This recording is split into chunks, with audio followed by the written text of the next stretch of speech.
Do you see this yellow line? No one is allowed to cross it. I always feel sorry for people, to be honest. But here I understand that we are talking about truly incredible, cruel gangs. I mean, gangs so cruel that I have never seen anything like it on Earth, at least not in the 21st century. We are heading to the toughest and largest prison in the world, the CECOT of El Salvador, which there's no getting out of. I mean, I wonder how long I can hold out here. You drink water like this from this reservoir just by using this bowl. You scoop it up and drink. I'm done. I'm out. If I take a step too far, it's like they automatically grow tighter on me. This is where the thugs from Mara Salvatrucha are kept.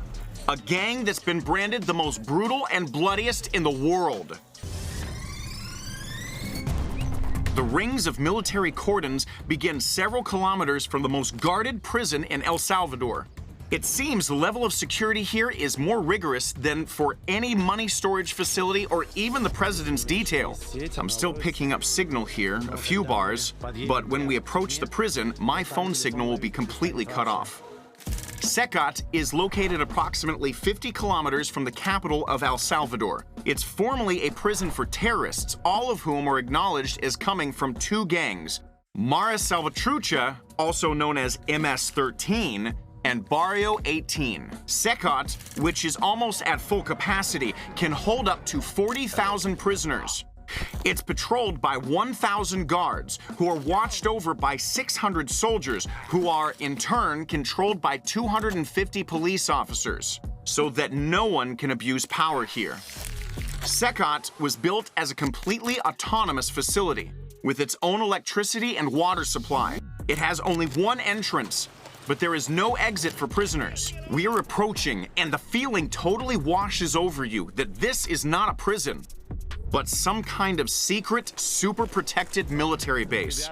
You guys, we've arrived at the largest, most guarded prison, possibly in the world.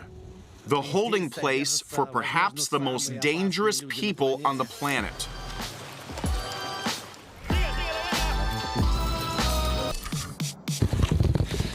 Guys, we're going inside. Hello, my name is Stas. Welcome, my name is Bellarmina. I'm the warden of CECOT. Nice to meet you. So they searched us again. First of all, they told us to hand over everything metal that we wouldn't need. I'm handing over my phone. I'm all the more inclined since it doesn't work here anyway. You see, there's no signal. There's no connection in the prison. Bye-bye, phone. I have a coin that I use as a screwdriver. I'm also leaving that. I understand that I need to hand over my wallet, which I'm also giving away. I have a lens protector. I don't know if I can keep it or not. I'll find out now. Can I keep this with me? It's for my Equipment? Yes. Okay, great. They permitted me to keep it. Everything else I put aside. Ah, my ring. I need to take my ring off too. Actually, I never take it off. I'm taking the ring off too. I hope it'll be okay. And this goes too. The watch too. Although technically it's plastic, but the watch needs to be taken off too. That's it, guys. I'm clean. Everyone accompanying us hides their faces. The prison guards are also always in masks. Everyone here has their faces covered. What is that for? Balaclavas. Yes, yes. Yeah, well, for security reasons, the prison staff are permitted to cover their faces, to hide their identity, their appearance. Okay. It's optional. I see. But they do it so that the criminals don't recognize them and can't report them to others? Well, first of all, I want you to understand something. We are still living in a country experiencing convulsions as a result of the actions of large gang structures. All our security personnel come here from deep inside the country, from the areas where they live. And the gangsters can go through them in an attempt to spread their infection, like cancer cells, inside the prison. Members of the gang structures would come here to monitor the entry and exit of security personnel and prison staff, as well as both members of the armed forces and the National Civil Police. The risk was serious, and that is why certain measures were taken to protect the identity of each employee. Do I need to conceal your face? But it's not... No. It's not necessary. Not necessary. But isn't it dangerous? Well, there is a certain risk. So we're searched again and again, this time with the use of special equipment. Rui was eventually found to have a ring on his hand. You have to hand that in, buddy. Following that, another body search. And now they're going to give me a full pat-down again. This is the third time I have been searched. Yeah, okay. Este es el procedimiento normal. This is the standard procedure for anyone who comes in, for security, technicians, management, everyone. Visitantes son aquellos que vienen. Okay, now I'm clean, officially. Esto es específicamente para hacer todo el procedimiento. The way you were searched is the same way that every prisoner who is sent to CECOT is searched. Así se tragaba. They used to swallow things. They'd stick them up their anuses or vaginas. Vía anal o vaginal. And before we had this equipment here, bandits could easily slip whatever they wanted into the prisons. But now we see it all, what a prisoner is carrying in his butt or stomach. Adherido o ingestado. What are the most incredible objects that you have found this way? Many years ago, Yeah, not here, a couple of years ago, okay. we caught people swallowing packs of drugs. De droga. Okay, drugs. Micro SD cards. But what for? Las memorias. Well, the cards, because they used to have phones in prisons. Oh. They had cell phones, and they would put the SD cards inside them. But not only that, phone chargers, a charger in the butt, A charger inside? Dentro. right in the anus or the vagina. Dentro del Ugh. confinamiento al terrorismo. Inside the terrorist detention center, we have the maximum level of security. Todos los internos. Where you're about to end up, there won't just be members of MARA or the gangs there. Catalogados dentro. These will be people who are the most dangerous of all inside this system. The Salvadoran authorities have made several truces with the gangs and negotiated with them. Often these were secret negotiations, but occasionally they were quite open. And the last such negotiations took place in 2012. And they looked as weird as it gets, in that everything was orchestrated as if it were, peace negotiations being conducted between two warring countries. I mean, you had leaders of criminal groups naming their conditions right before the cameras. We are developing a draft agreement which is called crime prevention. After all, who knows better than us the reasons and circumstances that led to all of this? Aparte de un técnico que es bien importante también. They invited journalists to visit them in prisons to film them. The authorities stated their conditions, and there were intermediaries, and then, ultimately, sitting right at the table are all these tattooed bandits. The leader of MS13, the leader of the 18 gang, and representatives of the authorities were also there. And on top of that, the bandits are there and, flashing all of their bling while signing agreements and exchanging papers and shaking hands, all with serious looks of, yep, that's it, we're at peace. But it goes without saying that it didn't last long. Bukele is also said to have tried negotiating with the gangs at first and making some secret deals. But then, having seemingly decided that this was unproductive, he simply put them all behind bars.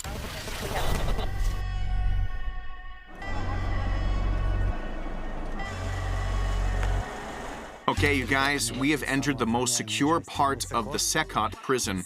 Here are the inmate cell blocks. And here is block 4. Sorry, the sound will be glitchy. The jammers that suppress all radio frequencies in the prison have been interfering with the camera and microphone. The only thing the prisoners have inside a cell is their bunk, a reservoir of water, which they use to wash or flush the toilet, and the water they drink.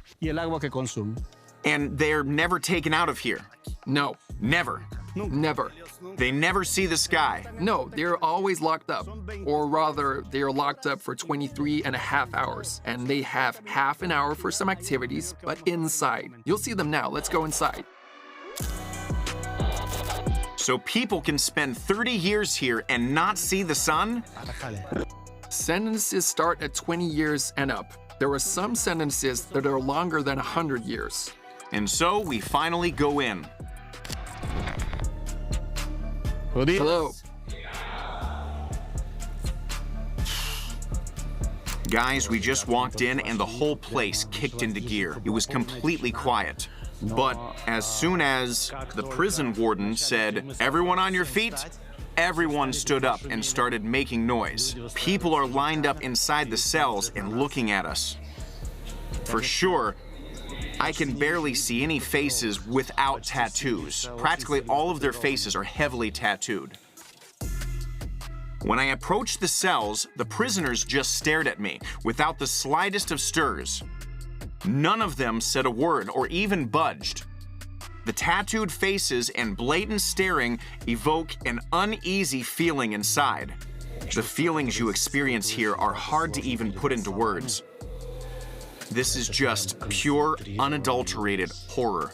It's focused at one point. Imagine hundreds, and I'm not exaggerating, hundreds of prisoners looking at you, staring right at you. I mean, so we pass by the cells and they're looking straight at us, but it seems they're forbidden to even shout anything at us, and we are strictly forbidden to ask them anything. You understand that many of them have committed the most heinous crimes people are capable of committing. And now they're here. And they will never leave. And they know this. Why aren't they saying anything to us? Like they're not trying to shout anything like, "Hey, pass this message on," or... It's part of the order, part of the discipline that I have established here. If I am here and you and I are walking around, they must be very disciplined. And you see, I don't have to order them. They do it voluntarily. But they know that the basic principles of CECOT, a maximum security prison, are order, control, and discipline. Máxima seguridad es orden, control y disciplina. So if they try to tell me something now, what will happen to them? I won't let them. How will you stop them? They just know how. When you leave, they will be sanctioned for not following instructions. And what sanctions do you have here? We'll see. We'll weigh everything up. Our instructions detail measures that are set in the law. All the sanctions are listed there. Could you give me an example of such sanctions? Yeah, they can be immobilized. As an example, completely immobilized. And that's why they don't say anything. They follow the rules, yeah. We are the ones who have control. And the noise you can hear is from the activities over there. Okay. Do you see this yellow line? No one is allowed to go beyond it. And even the guards don't go beyond it. They do not go near these cells. The cells, if you can see them, they're not just locked. They are locked with a padlock, and a thick, strong lock at that. I don't know why such a powerful lock is needed here, but it looks like it's a just-in-case kind of thing, to ensure that no one can open and break it. The prisoners are allowed to leave these cells only for 30 minutes a day. Over there in the distance, you can see them doing sports, a little exercise. This is all their activity outside the cell. This is what's in store for them for the rest of their lives.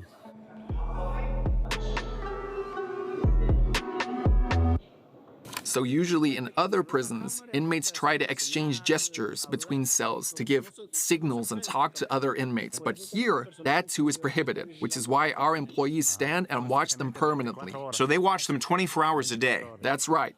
24 hours. 24 hours. Afuera de CECOT. But outside CECOT, do bandits try to find an in with your employees so that they can get messages inside? Like, do you know what I mean? Nosotros hacemos un trabajo exhaustivo. Yeah, we constantly carry out special work with our staff. They are constantly checked to check if they have crossed this line. So far, this hasn't happened. We have our own intelligence service. But aren't all these prisoners very dangerous? Super dangerous. Super dangerous. Tú has podido observar. You can watch videos showing the audacity they displayed when committing their incredibly terrible crimes.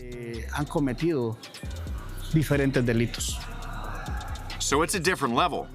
Es otro nivel. Por eso Completely different. That's why it was necessary to change our laws and stop perceiving them as simple gang members. Today, we legally classify them as terrorist organizations. el Departamento de Estado de Estados Unidos así lo declaró también. Danger, danger, danger, danger. How many people are in each cell? Cada celda tiene Each cell can house 80 people, 80. but the number of people there varies. It's more, it's less. Is it possible to have more than 80? Yeah, Prisoners from two gangs are deliberately mixed in one cell so that they live together, but they don't feud. For the slightest violation, prisoners end up in a dark isolation cell. This is the cell, guys, where people are locked up for 15 days. And not only are they in solitary confinement, but they are in absolute pitch black. I have a flashlight right now. Could I ask you, close the door, please? I just want to feel it. So the door is completely closed. No light is slipping in through from there. I mean, you're here in this echoing room, lying on a concrete bed like this here. And now I'm turning off the lights, you guys. I wonder how long I can hold out. All right, I'm ready to turn it off. Oh, guys, this is really scary. All I can see is that gap under the door. It is completely silent here. I really can't imagine how a person, it's just terrifying here.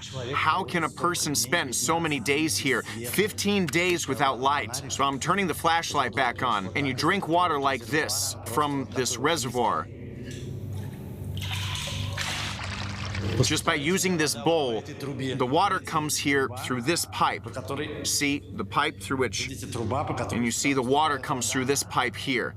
So, I mean, people don't even come in here to fill this reservoir. You drink from this reservoir, and if you want to wash yourself, well, you just wash yourself. Just right here. Here's the toilet. And you probably use the same water to flush it. Okay, that's it. I'm out. I can't do this.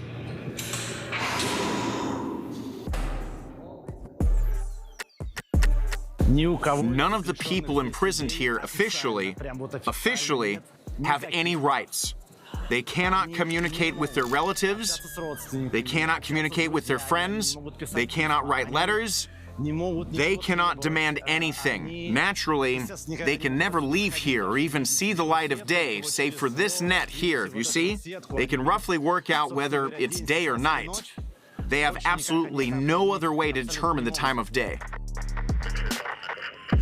They are not entitled to any kind of legal or other protection. Human rights activists are not allowed to see them. Public organizations are not allowed to see them. No one is allowed to see them at all. They have no official rights. The only rights they have are the right to live, the right to receive medical attention, and the right to be convicted and to remain here in CECOT until the end of their days. Inmates have no right to read the news or learn anything about the world outside prison. There is no TV, no radio, no clocks. Inmates cannot have personal belongings. Prisoners have no right to speak loudly, only whisper. They have no right to initiate a conversation with any of the staff. All they have the right to do is to remotely attend their trial, which is always closed off to the press and relatives. The hall is empty, and even here they're sitting in special handcuffs that connect their hands and feet. The warden shows me how they work. So guys, this is the first time I've ever been handcuffed. I hope that more... Well, that was quick. I'll never have these put on me again. This is just a test. So basically, these are the handcuffs, and then on the legs? Now, Okay. I can't bend over myself. The prisoner has to raise his legs. So turn that way. Okay, like this? No, like that. Like that. Ok. Okay. Vamos. Oh. So the warden did bend over, but if I was a real prisoner and raised my leg that low, I would be punished on the spot. You don't need any hints to figure out how exactly. You feel extremely defenseless. I mean, obviously, there's no way I can do anything. My hands are completely tied, but now my legs will also be tied. Wow. Okay. And now, Stas. Okay. I can't raise my hands at all. Besides that, And look at my legs. I can only take a step like this. And if I take too big of a step, it's like they automatically tighten on me. That's why it's genuinely painful when I take too big of a step. You feel like walking, you know, like in little dashes, little steps. I mean, it's absolutely impossible to escape like this. That's for sure. Can you take this off of me, please? yeah, but after we've shackled you, I have to escort you. I lead you. I'm leading you along. Like that, yeah. So guys, he's really taking big steps. Ow, ow, ow. And it genuinely hurts for me to take big steps because they tighten on me when I take a big step. All right. Get him out. Yeah. This is an incredible experience. I mean, it was already hot in here, but now I'm sweating even more because of this. Don't get too close just yet. I hope that neither I nor any of you will ever experience this again. Libertad! Freedom! By the way, about the heat, naturally there is no air conditioning in the prison, and you can only imagine what happens in overcrowded cells in the tropical heat of summertime El Salvador. Here are various special instruments that are used in the prison. These are batons for suppressing any disturbances. These are metal detectors, and these are, of course, bulletproof vests. You've got loudspeakers, flashlights. On top of that, everything is brand new. Since the prison opened only recently, nothing here has been used yet, and a lot of stuff is still in its packaging. So this is equipment for special forces who dress up like this. You see, in case of some kind of riot that might occur, everything is new. Nothing has been used, not even once.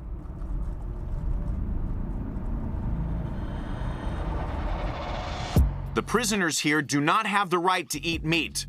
Only rice, pasta, and one tortilla. And does this menu change every day? No. No, it's the same every day. Right. And on weekends? The same. Every day. It's the same? Every day.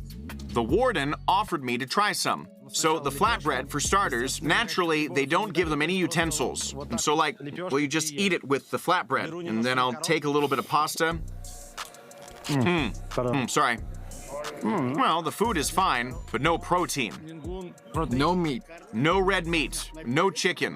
Why not? No chicken, only carbohydrates. And that's the standard. But are there days with meat? That's the diet, a regular diet. But on some days, they're given red meat, right? That doesn't happen. No? No meat? Their diet doesn't include either meat or chicken. This is the only drink they drink here. And is this every day, this drink? The same.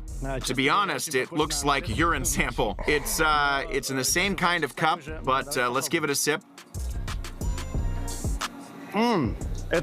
This is peach compote with sugar. A lot of sugar. Yeah, thank you, thank you. Bring them another set of food. The prisoner will be with you for 10 minutes, the two of you. Rui and I are given the chance to ask a member of MS13 some questions, but only a few. Can you explain me how a guy from North California can enter the gang? I mean, you live in North California. You have everything you have. No, it's because like my mom is poor. My mom was poor when I grew up. She was poor, and then I said, "Well, my mom's poor. I need some shoes. I need some clothes." And I started robbing. I started doing all that crazy things. Then I need a father figure because I didn't grow up with my father. And then I looked in the group of gangs that were up there, upstate. And then I grew up like that. Then I did a homicide, and I came right here to El Salvador. I was trying to, because I was a resident up there. I came right here trying to change my life, but I seen that there were more gangs right here, and I started doing the same thing I did upstate, and I got locked up. I made a clique and all that. I always been one of them persons that wanted to accomplish the things that they put in their mind, and I accomplished everything I had to do right here. But I'm right here. This is how the devil pays the people. Yeah. Get locked up all your life. The upstate, there's more gangs than right here, because right here, there's only a few gangs, 18 MS, and some other gangs that are little. But right here is more crazy. Right here, you got to kill, and you got to kill like it's, like some people say, assassin, a born assassin. But when you pass a lot of years in prison, you reflectionate of all the things you've done, and you say, hey, I gotta change my life. I gotta do something. When I could be with my family, hey, upstate, the United States, a better life. But, you know, we took wrong decisions, and this is the cause of this. They used to say in the 90s, blood in, blood out. There's no way out. How you gonna come out of this? I seen my son the last time when he was 5 years old, and he's 21 years old. Right now, I want to see him. I want to tell him, hey, don't do the same things that your dad did. Look for a good life. What was the most brutal thing you had to do for the gang? I could say like they say right here, lujo de barbarie, they say right here, that you get a machete and you hit them up with a machete. You did that? Yeah, you gotta do it sometime. You said you cannot remember how many people you killed, but is it dozens or hundreds? No, like if you talk about what you used to do in the jails after, it probably get a few more than 50.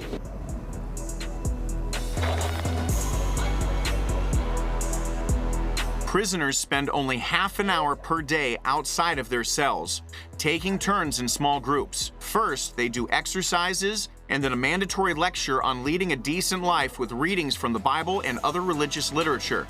Then they can go to the doctor for a consultation.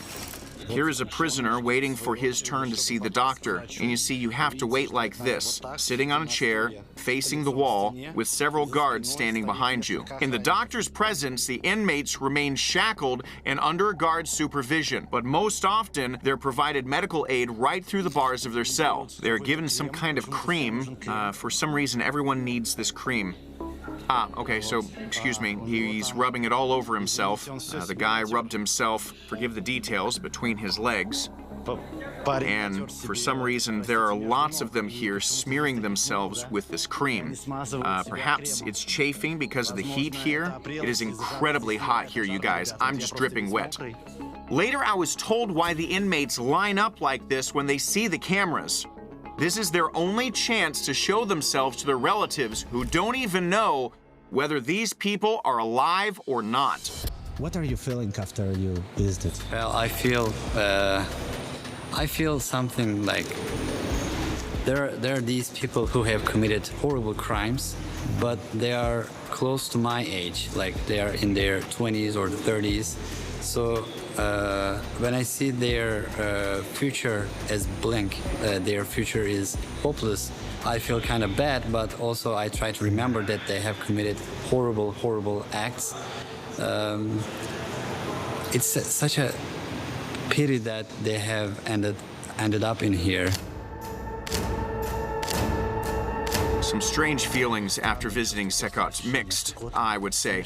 This is definitely a prison that has changed the country. Just a few years ago, it was the most dangerous country in the world, and now all of the danger is concentrated only here, and it's no longer dangerous. And I want to say that these people deserved all of this. I mean, they really did some unbelievable things. They killed, they raped, and not just murder, but mass murder. Murder without motive. These are people who you shouldn't feel any sympathy for. That's all true. But for me, personally, it's hard to shy away from that feeling of sympathy. When I look at them, I'm scared, and on the other hand, I feel sorry for them. So many lives lost, and the ones they've taken and their own lives just turned to misery. And generally, what happened to them is, of course, fair. It's justice, but it's such a terrifying form of justice.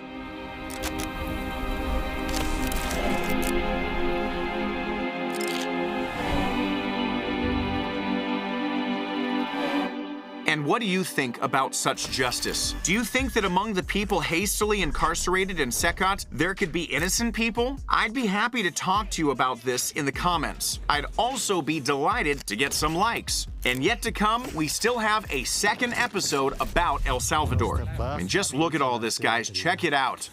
Take it all in.